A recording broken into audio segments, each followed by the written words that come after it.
Hello everyone, my name is Jacky and today I'm going to show you my top 10-ish books of 2017. These books are in no particular order and we're starting with the first one I read in 2017, and that's the Court of Thorns and Roses trilogy. I flew through these books. I read one book a day in summer. I think most of you know probably by now what it's about, but the first one is a Beauty and the Beast retelling. It's about Feyre, a huntress. She kills a fairy by accident. So then another fairy comes and says, so she either has to die or come and live in his court. And he is the High Lord of the Spring Court. There are 7 courts, but I don't want to say too much. Well, you can probably guess what the rest is when I say Beauty and the Beast retelling. While I really like the first one, the second and the third one are way better. They are great. They are... I can't even tell you, and I can't tell you why I love them so much, because I don't want to spoil you. So, read this. Really, read this. Sarah J. Maas writes great books. And with that, and with this, we're coming to my second book on the list. A Throne of Glass by Sarah J. Maas. The series! Yeah, I have whole series on this because I just couldn't tell which one. Okay. A Throne of Glass is about an assassin called Selena Sardothian. The prince gets her out of prison so that she can participate in a tournament to be the king's assassin.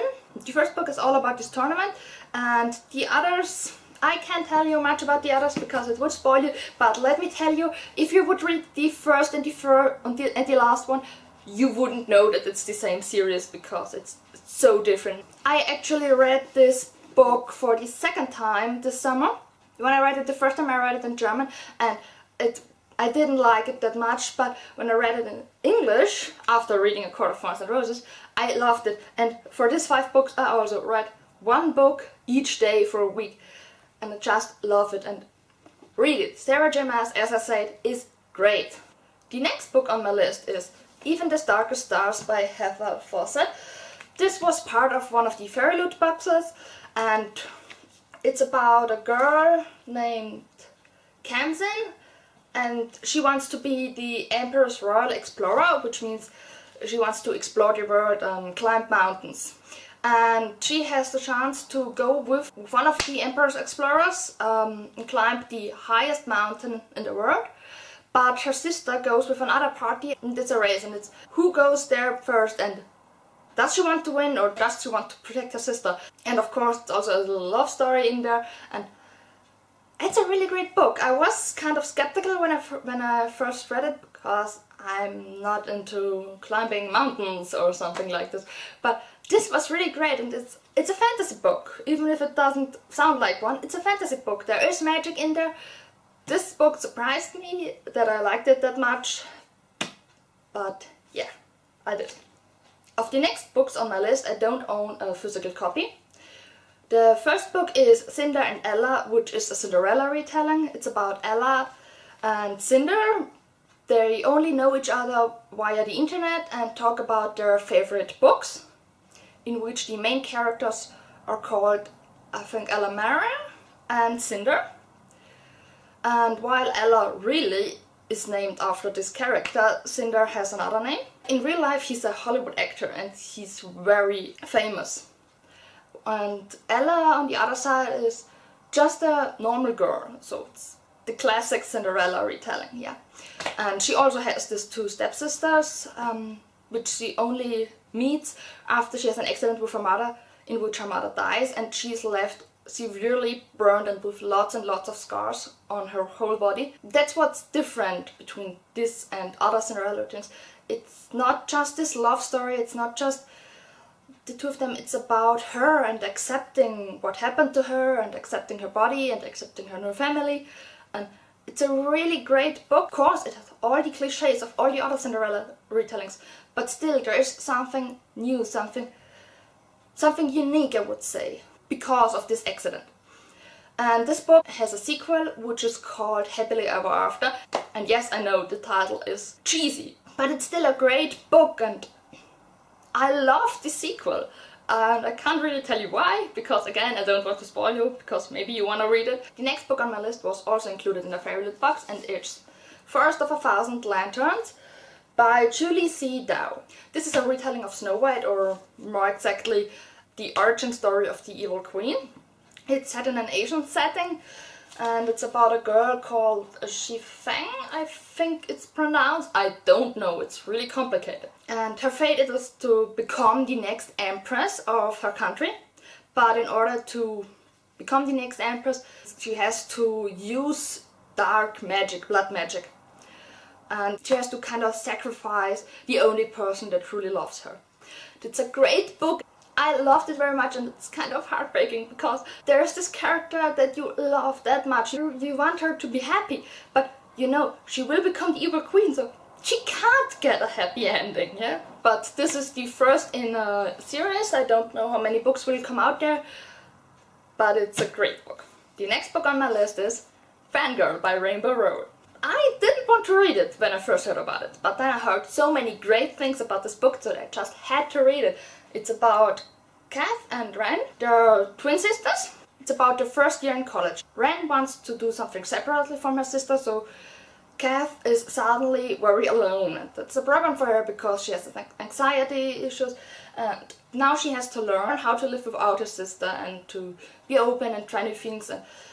And it's also about her writing fan fiction about Simon Snow, which is kind of like the Harry Potter books. Between the chapters you have parts of the Simon Snow books or of the fan fictions. On the back it says A Tale of Fanfiction, Family and First Love, which is very accurate if you ask me.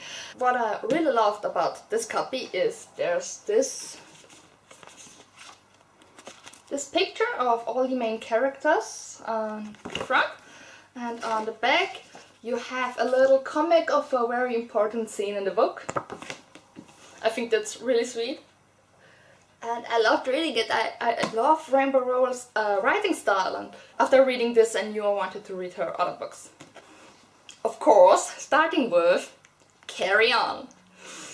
Carry On is kind of her interpretation of the Simon Snow books or the fan fiction that Kath writes.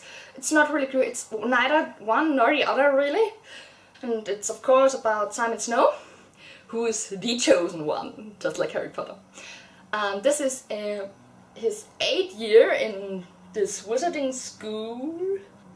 I have forgotten how it's called, but it's not that important. Of course there's this dark evil they have to defeat, and there's Baz. He is kind of the Draco Malfoy of the story. They share a room and they hate each other. They always try to kill each other.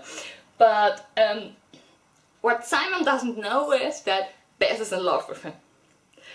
And it's really funny. I knew some of this stuff because of Fangirl, because it's in there. I loved it. I read Fangirl and I knew I needed some more about Simon Snow, and more importantly Baz, because to be honest, I don't like Simon Snow that much, but I love Baz. Baz is great. And I love how Kath and Fangirl loves him. Yeah, it's nearly an obsession. And it was so fun to read this. And there are 7 books before this one, but it doesn't matter because it's you understand it. You get a feeling of what it's about. You get some flashbacks, and all the other stuff you can kind of guess because of Harry Potter. Yeah, I don't know what else to say. It's a great book. The end is heartbreaking, but the book is great. It's so great. You don't have to read Fangirl to read this one. I did read it right one after the other, which kind of was problematic because I was a little confused about what I read in Fangirl in the sections about Simon Snow and what I read in this one, but it doesn't matter. You can read this without Fangirl. But they're both so great, so great. I would highly recommend reading both. Again, I have a book from a fairy loot box. This is The Last Name Sarah by Kristen Ciccarelli. And it's about a girl who is a dragon hunter. She's called Asha. Her father is the king. And when she was a child, she committed a wicked deed, and her people don't trust her anymore. So to atone for this wicked deed, she kills dragons. and she has to marry the commandant, which is a very cruel man. So her father tells her if she don't want to marry the commandant, she has to kill the first dragon. But that's not that easy, because there is this slave boy who kind of stands in her way, and then there's this god who also don't want us to kill her. I can't really tell much more because I don't want to spoil it, but it's a great book, and it also has some stories in between some chapters. Yeah, that's another thing. There are stories in there, and these stories are dangerous, and you aren't allowed to tell them by law because they could kill someone. This is another book I highly recommend. The next book was also included in the Fairyloot books, but this time it's an arc. It's an arc of Fury Bond by Claire Legrand, which will be released on May 22nd. It's the first book in a trilogy. It's about two girls who live a century apart. The first one is Raelle. She has the power to control all 7 kinds of elemental magic, but there are only 2 people who can do this, 2 prophesied queens. The one is the Queen of Light and Salvation, the other is the Queen of Blood and Destruction. And she has to go through 7 trials to prove that she's the Sun Queen. And 1,000 years later, all this magic and this stuff, it's only a legend. Nobody believes it, really. And there's a bounty hunter called Eliana. And when Eliana's mother vanishes, she has to help a rebel captain on a dangerous mission to get her back. And these 2 stories, while 1,000 years apart, are connected. You always have Raelle and then Eliana, and Raelle and Eliana narrating the story. And you love both of them. And I love this book very much. I will put the original cover up here so that you can see it. Maybe I'll read the original again because there are some slight changes in there, but we'll see. And the last book of my top 10-ish books of 2017, and the last book I read in 2017, is The Hate You Give by Angie Thomas. I heard so much about this book through the internet. It's about a girl named Star who witnesses the murder of her best friend Khalil, and he was killed by a cop. So she's very afraid of telling everyone, and it's about her trying to live with what's happened and trying to decide if she wanna tell or not tell, and what she wants to tell and what she wants to do, and if there's justice for Khalil. Reading this from Star's point of view was heartbreaking. It made me cry after only 30 pages when Khalil died, even though I didn't know him then and I didn't care for him that much as I would for a character I read 500 pages about. It was heartbreaking, I tell you. But it was still a very great book to end the year 2017 because it was just fantastic. So that were my top 10-ish of 2017. Let me know what your favorite books in 2017 were. Yeah, I see you in my next video. Bye!